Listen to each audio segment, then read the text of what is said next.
Apa? Iya, iya, Mangga.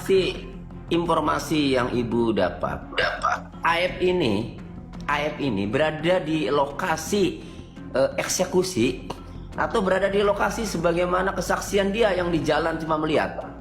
Berada di lokasi eksekusi yang namanya AF. AF Wah. jangan bohong. AF pakai masker warna hitam. Kala itu ya pakai jaket. Itu. Oh. Ya. Jadi salah satu kuncinya Pak, saya mohon dari Kapolda ini AF harus ditangkap lebih dulu. Ya. Tanpa bisa ditemui nama siapa-siapa. Ya, itu jadi benar-benar dites kejujurannya si AF. Ini orang mau ini. Karena AF ada di lokasi di tempat itu. Tugas AF atas perintah yang namanya Bapak Rudiana. Ya, jadi banyak. Dia melakukan tugas-tugasnya ada nih. AF seperti ini dan seperti ini, seperti ini. Itu ada, Pak. Tantang AF nih di kamera nih. Ayo kalau kamu laki-laki, ayo gentle. Kita debat bersama. Ketemu. Mau kapan ketemu, kita atur waktu. Kamu jangan menyudutkan seseorang, jangan mematikan nama baik seseorang, dan jangan kamu mematikan masa depan seseorang. Kalau kamu gentle, tunjukkan. AF, kami akan laporkan ke Mabes Polri terkait keterangan palsu ini.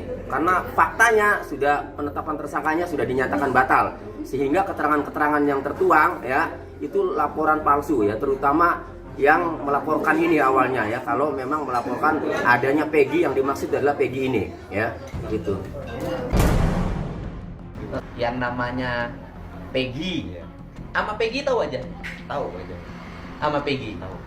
Oh tahu, waktu peristiwa itu ada, Waktu peristiwa itu waktu semalam ada itu. ada. Adanya gimana bisa tahu bahwa ada Peggy? Dia sering kumpul sama anak-anak. Nah, waktu kejadian itu Peggy ada Ada. di lokasi. Ada. Ayah yakin ya? Yakin saya. Siap nanti disumpah di atas Quran, bro. Siap saya. Saya kebetulan sudah langsung ke Cirebon. Saya mencoba melakukan simulasi di mana titik atau lokasi yang disebut-sebut sebagai tempat penganiayaan terhadap kedua korban dan di mana gerangan posisi AF berada. Saya sudah coba lakukan simulasi itu di kegelapan malam. Simpulan saya, terlalu kecil kemungkinan seorang AF bisa mengidentifikasi siapa saja sesungguhnya orang-orang yang melakukan penganiayaan. Kalau memang di situ lokasinya. Terlalu gelap dan lokasinya itu agak berbelok. Posisi AF tidak melihat lurus tapi berbelok. Nah itu yang terus terang membuat saya sanksi. Itu poin pertama. Yang kedua, memang peristiwa ini alias hal yang harus diingat-ingat oleh AF ini berlangsung 8 tahun lalu.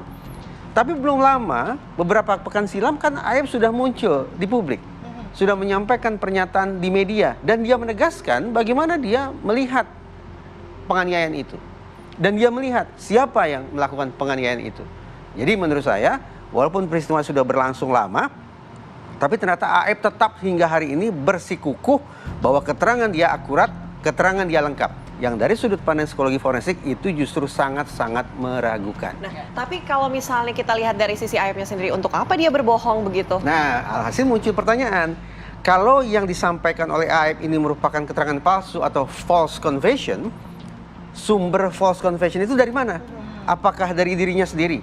Dia yang berinisiatif menyampaikan keterangan palsu? Apa kepentingannya?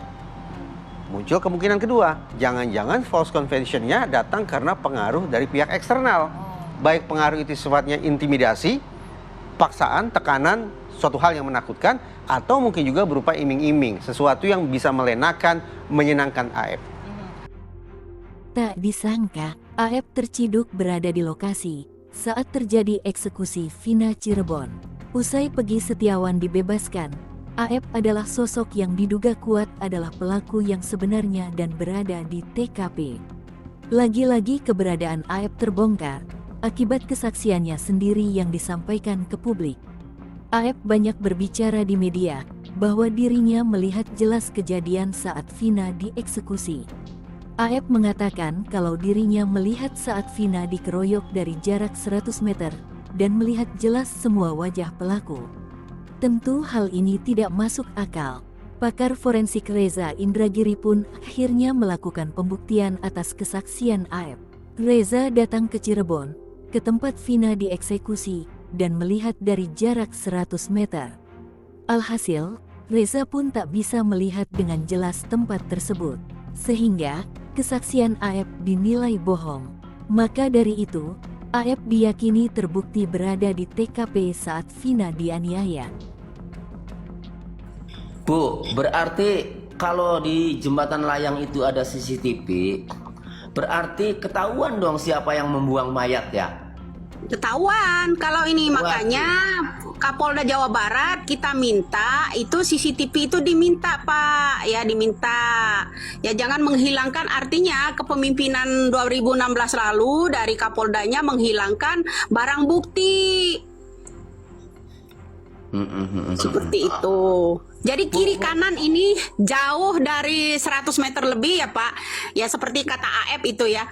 Sebelum tongkrongan di sebelah sana itu ada CCTV, ya Pak, dan ke kirinya juga ada CCTV. Jadi masuknya orang-orang ini kelihatan dari jarak jauh, itu kelihatan. Dia satu Indomar apa Alfamart itu, yang satu. Mondar-mandirnya motor itu, ya di jam sekian itu motor jenis apa saja kelihatan Pak. Itu salah Iya. satunya. Jangan sampai nih yang punya Indomar yang 2016 lalu itu hilang pula CCTV-nya. Ini kan gercep Pak, ini orang yang melindunginya ini gercep orangnya. Mengingat Mas Reza. sekian banyak terpidana dulunya terdakwa ya, mengingat para terdakwa mencabut BAP mereka, mengingat bahwa Akbar mencabut keterangannya, mengingat bahwa Peggy Setiawan bersikukuh tidak melakukan. Kok ya saya khawatir ya, sepertinya keterangan palsu atau false confession yang disampaikan oleh Aep itu datang akibat adanya pengaruh dari pihak eksternal. Artinya kemungkinan dia digugat dan maju ke pengadilan, artinya sudah ada laporan di Baris Krim Polri mengenai Aep dan juga Sudirman ini ya. Itu besar ya untuk kemudian dikatakan bahwa ini adalah kesalahan ataupun Dari sudut pandang psikologi forensik saya yakin bahwa kita patut menaruh kecurigaan bahwa yang disampaikan oleh Aep adalah kepalsuan. Itu pidana. Silakan diuji di ruang penegakan hukum.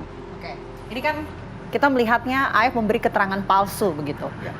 Tentu ada pidana lah yang mungkin bisa dihadapi oleh Aep. Banyak juga pelaporan-pelaporan baik itu dari keluarga Vina, dari kuasa hukum 7 terpidana juga sudah melakukan proses itu. Ini seperti apa untuk hukuman yang nanti akan dihadapi oleh Aep? Berdampak estafet, ya, beruntun. Misalnya Aep dipanggil ya untuk dimintai pertanggungjawabannya secara pidana. Kemudian terbongkarlah bahwa ternyata yang dia sampaikan adalah keterangan palsu. Pertanyaan yang lebih lanjut tadi kita diskusikan. Dari mana gerangan dia mendapat ide atau rencana untuk menyampaikan keterangan palsu itu? Ya. Apakah dari diri Anda sendiri? Sepertinya saya tidak yakin. Berarti kemungkinan dari pihak eksternal. Siapa gerangan pihak eksternal itu? Pihak eksternal itu pun tidak terlalu kemungkinan akan dipanggil untuk menjalani proses pertanggungjawaban secara pidana. Apalagi seandainya pihak eksternal itu adalah oknum dari lembaga penegakan hukum, maka di samping kemungkinan sanksi pidana, kemungkinan sanksi etik dari organisasi yang bersangkutan pun sesuatu yang masuk akal.